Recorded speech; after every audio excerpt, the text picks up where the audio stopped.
right, today we are going to find unknown measures. We're going to find out how an unknown measure of a rectangle is given its perimeter or area. So you're going to get one or the other, and you're going to have to find something. So you're finding unknowns today. Let's read. Tanisha is painting a mural that is in the shape of a rectangle. The mural covers an area of 54 square feet. The base of the mural measures 9 feet. What is its height? Highlight your question. Looking for the height. What are some things in here that we need? Haley? 54 square feet. So that's giving you the area. What else? And the base is 9. Now remember, when you circle numbers, you need to know what those numbers are standing for. So as we do that, we go over that the area is 54 square feet and the base is 9 feet. So your question over on the right says, what do you need to find? What are we looking for, Cheyenne? The height of what? Look at what we're discussing up here in our problem. So the height of the mural.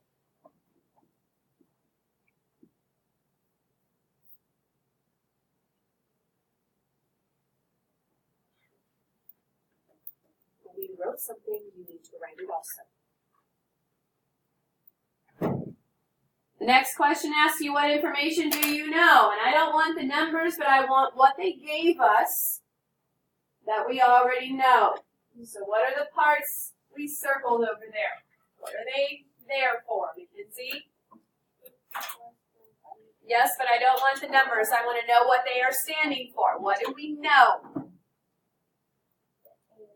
The area and the base. So we know the whole area of it, as well as the base. So we know the area and base of the mural.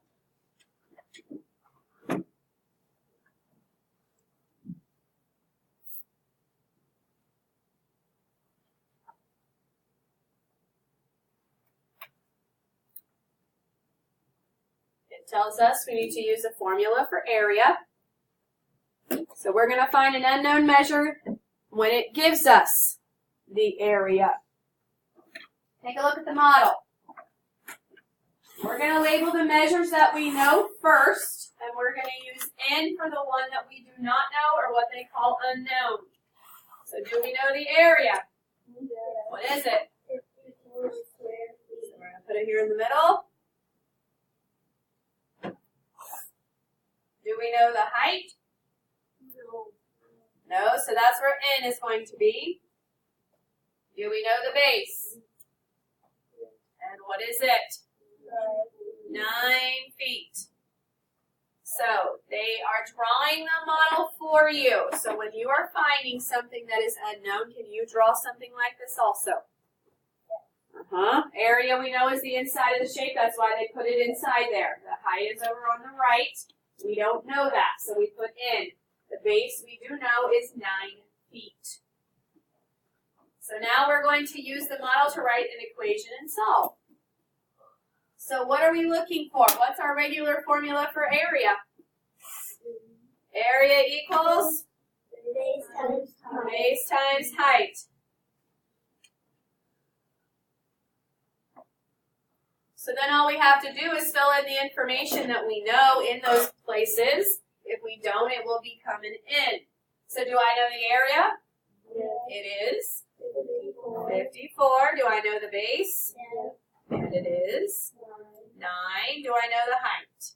Yeah. No, so it's going to be N. So here's what your equation looks like, and we're finding this missing piece. Correct? Now, what do you know about multiplication and trying to find an unknown number? Aiden? You can divide, or you can just think of what number factor multiplies by 9 to get me 54. And what number is that, class?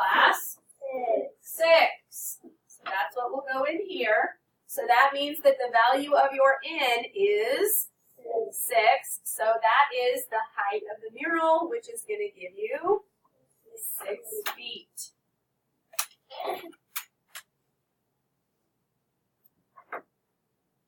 Now, take a look when you plug in the 6 back to the original model where the n is. Do you see that you can take your 9 times your 6 to get the 54 in the center? And you should know that area is finding base times height. Questions about what we just did? Do you have to have a model to figure these out? Not necessarily, but you do need to know what's missing and you need to know what parts you already have so you know how you're going to do that. Look at number 1. What if the mural were in the shape of a square with an area of 81 square feet? What would the height of the mural be? So there's your question. What would the height of the mural be if it's a square and it has an area of 81 square feet? Now you may be thinking to yourself, they didn't give us 2 numbers. No, they didn't. However, the part that they said when it was a square should be helpful to you. What do you know about a square and its sides? Elena, they're all the same. So once I find what I need, I don't have to worry anymore. So if I have 81 square feet, which would be, if I was using a model, which I'm not going to draw that because I want to see if we can do it without it, 81 would be inside here, correct? And we know that all of my sides would be the same. So you know area equals base times height. So I'm going to come up with a number that I can multiply by itself, because it has to be the same, since it's a square, to get 81. And what do I multiply to get that, Logan?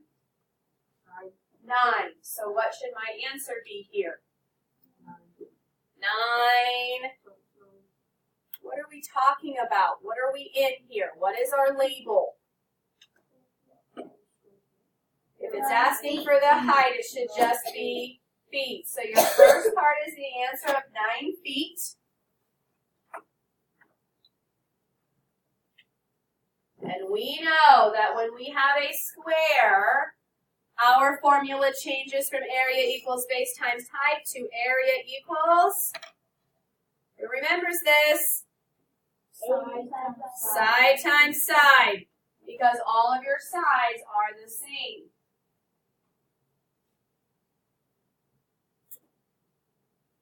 So you would put 81 equals, and you're going to plug in 9 times 9.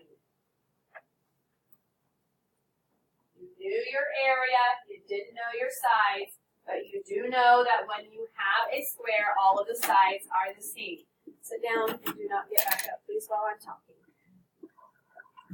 Number 2.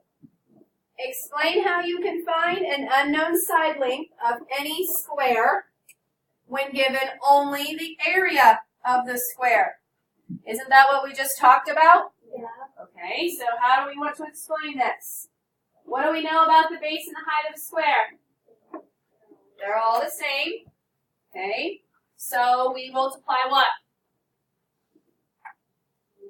A number by itself to get what you need. Correct? Which is kind of how we did the whole thing to begin with. So the base and height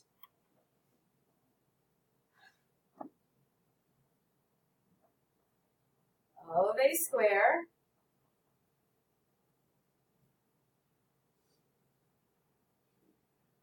are the same.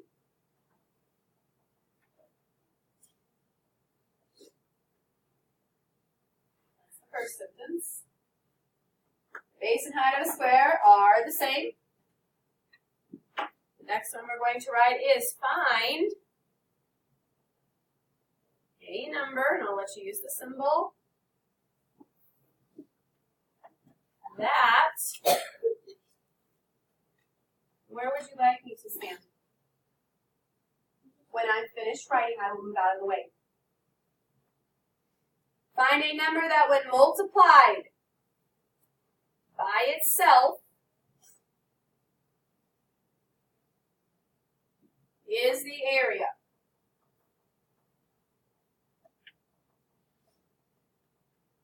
So find a number that when multiplied by itself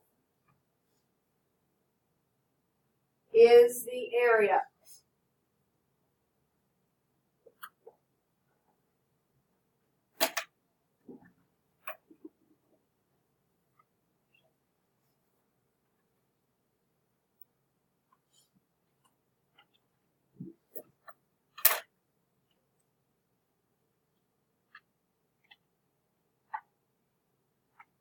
So please remember that rectangles and squares are a little different. When you do a rectangle, you're going to use area equals space times height. And when you find a square, you're going to use area equals side times side. So you're coming up with a number to multiply by itself to get the area. Base and height of a square are the same. First sentence. Find a number that when multiplied by itself is the area. You know that when you return?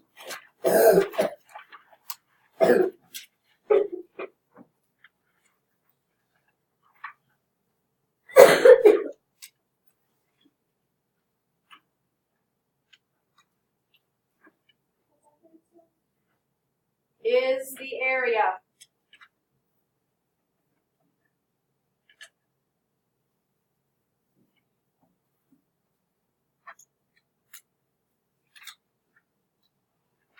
Here's example number 2. This time we're going to find an unknown measure when we're given the perimeter. Now, guys, you've got to make sure you're putting in your brain the difference between perimeter and area.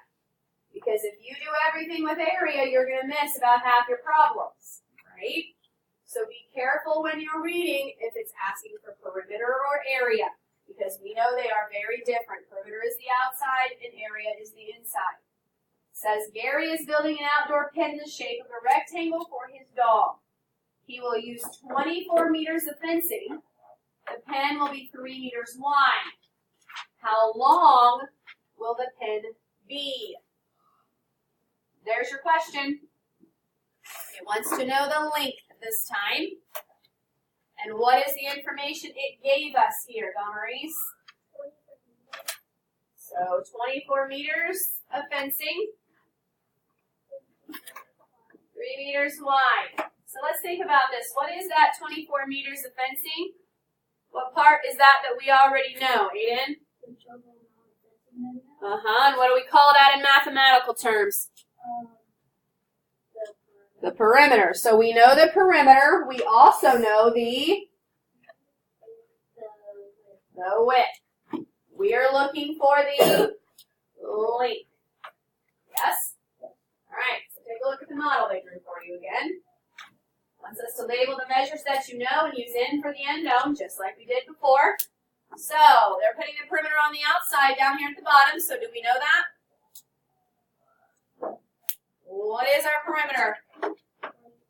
24 meters. The perimeter, you don't need squares, right? Do we know the width? Yes. It is 3 meters. Do we know the length? No. So we're putting in an N in there because that's our unknown. So again, we're going to use an equation to solve for perimeter. And if you remember, our formula for perimeter is 2 times the length and 2 times the width. Why am I using 2? Can somebody explain it to me? Ian?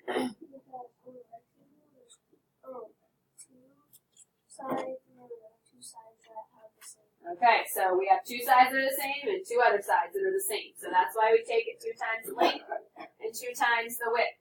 So can we fill this in? Yeah. Yes, we can. So what is our perimeter? 24, so that'll go in the first one. We're still going to use the 2 that's already up here in our formula times, do we know the length? No. So we're going to put it in. We're going to take 2 times, do we know the width? Yes. It is 3. So there is the beginning of our formula. 24 equals 2 times n plus 2 times 3. We're going to keep moving down. So my perimeter is still